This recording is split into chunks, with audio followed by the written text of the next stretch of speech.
Tous, aujourd'hui on va préparer un gâteau au chocolat ultra facile à faire en famille. C'est à peu près pour 6 à 8 personnes.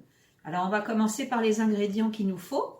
Bien sûr 6 œufs, 250 g de chocolat noir dessert, moi j'ai pris du Lindt, 200 g de sucre en poudre, 60 g de farine, 120 g de beurre et bien sûr moi j'ai un moule beurré déjà rond. Mais vous pouvez prendre n'importe quel moule pour vous.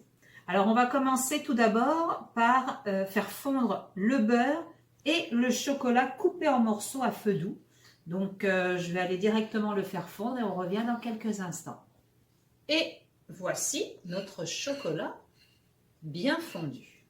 Là, je l'ai fait avec une fourchette, mais de préférence, c'est sûr qu'une cuillère en bois serait fondue avec notre beurre coupé en petits morceaux. On va mettre le sucre. Alors le sucre, c'est 200 g de sucre. On mélange en même temps.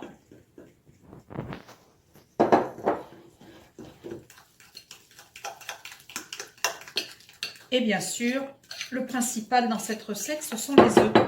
Alors moi, j'ai 6 œufs à rajouter.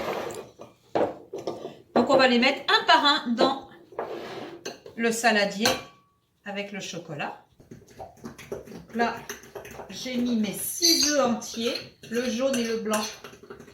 Donc on voit bien que notre chocolat, notre pâte là, elle commence à s'épaissir un peu. Ensuite, on va mettre la farine. Donc ça fait, moi ce que je fais, la farine, c'est 6 cuillères à soupe rases de farine. Ça équivaut à 60 g de farine.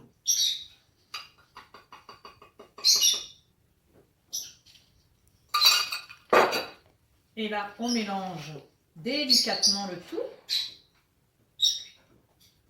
Je précise aussi que dans la recette, on ne met pas de fécule, on ne met pas de levure. Les œufs vont faire le travail eux-mêmes.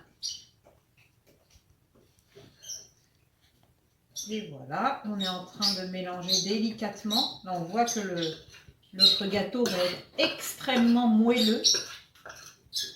Puis c'est très simple à faire. Un enfant peut le faire très bien tout seul. Et voilà, le tout est prêt à mettre dans notre moule beurré. Et voilà le moule beurré. Ensuite, on va mettre donc notre pâte. Alors, comme vous le voyez, elle est liquide et épaisse en même temps. C'est parfait. Notre gâteau est vraiment réussi. Au moins, la pâte est réussie. Et le gâteau va être excellent. Je vais vous le montrer dans quelques instants. Le tout, bien sûr, on va le faire cuire 30 minutes. Moi, ce que je mets, c'est à peu près 350 Fahrenheit. Donc, ça fait 270 Celsius. Et le voici. Donc, on se retrouve juste après la cuisson dans 30 minutes. Et voici mon gâteau moelleux au chocolat après 30-35 minutes du four. Bon appétit!